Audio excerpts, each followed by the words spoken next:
Welcome, I'm Chris, and in this Hypnotic Authenticity episode, we're exploring an aspect of nice guy syndrome. It's that ingrained pattern of avoiding conflict by constantly putting others' needs first. So this episode is an invitation to understand what keeps the patterns running and how to choose a better way forward. The goal isn't to fix it, it's to find the courage to choose a better way. Let's begin. I'm going to do a very quick video on integrity.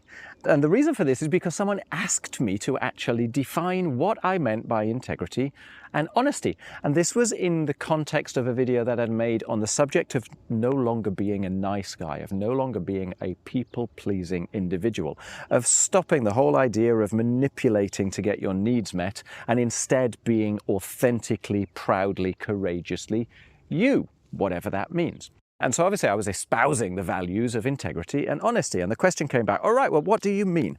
So let's chew into that. Integrity. Look at the word. The word is all about integration. So what you're doing when you have integrity is you own yourself. You understand yourself. You understand your core values, your needs.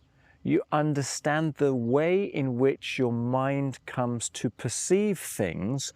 So you kind of understand when you are having thoughts that feel like you, but you're also humble enough to understand that that might be completely misconceived. So the idea with integrity is that you have worked on yourself. You know your strengths and your weaknesses. You know where your habitual responses are coming from.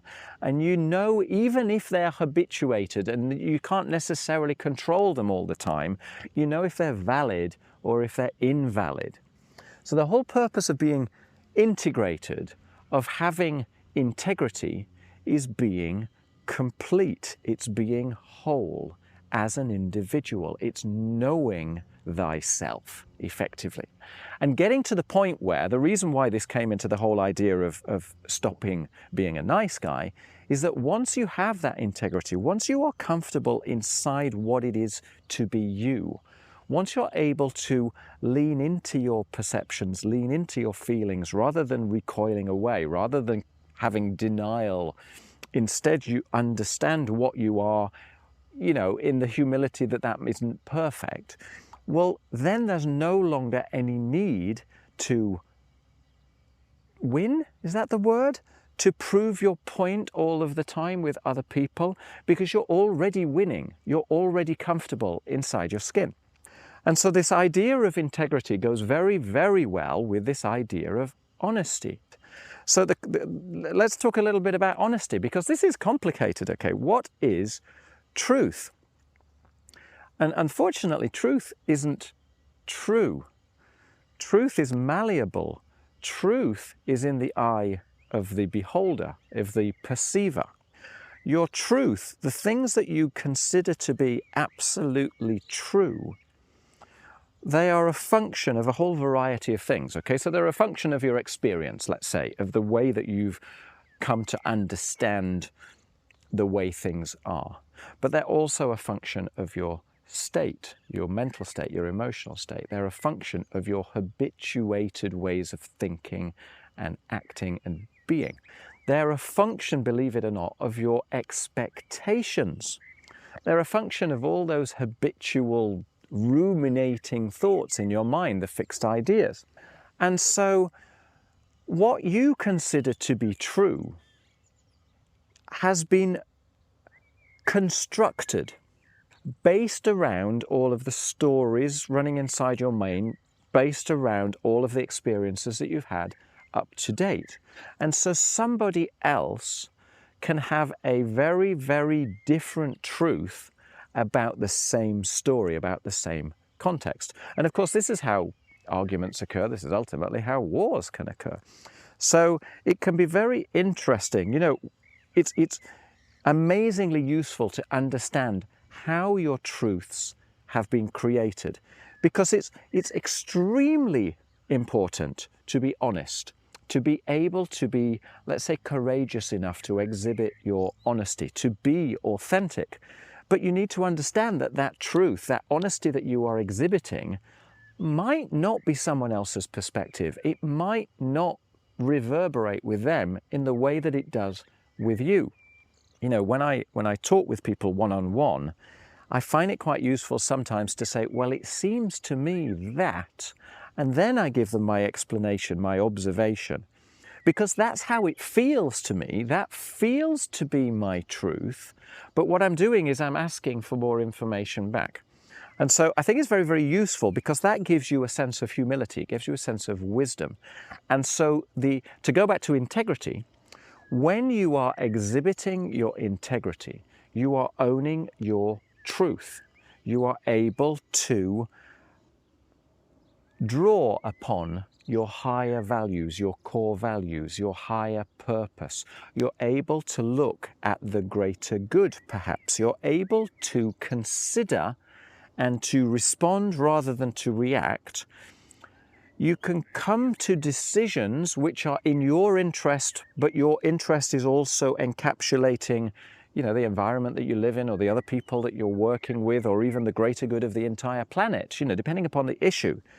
So it's extremely important to understand what honesty means, because once you've reached the point of being integrated, once you have integrity, there's less need to shout. So even though I'm pontificating, okay, I know that all of this that I am telling you is my truth, and it might not be your truth, and your truth is as equally valid as mine. Yeah, I'm just giving my understanding of what it is that I've come to learn from this. And so once you have that understanding of what truth is and how it is to express your honesty and what it is to be integrated, and there's no longer so much need to shout, then you can start to question your entire actions, your motivations, because there's no need to be right in the same way. You can start to ask yourself, what does it mean for me to be winning? What does it mean for me to exhibit myself? What does it mean to ask for what is important for me? And what does it mean for me to express what is important to me? So it comes with a sense of humility. So the thing is, once you have this sense of integration, once you have integrity, that you own your experience, but you're also humble enough to understand that that might not be completely true, that other people's perspectives at least are going to be a little bit correct, and maybe just as correct as yours, and might be more correct than yours, then suddenly you have a sense of stability inside of you. And the thing is, from the stability comes the passion, comes the joy, comes the flamboyance, comes the playfulness, because you know what and who you are at your base. I hope that makes sense.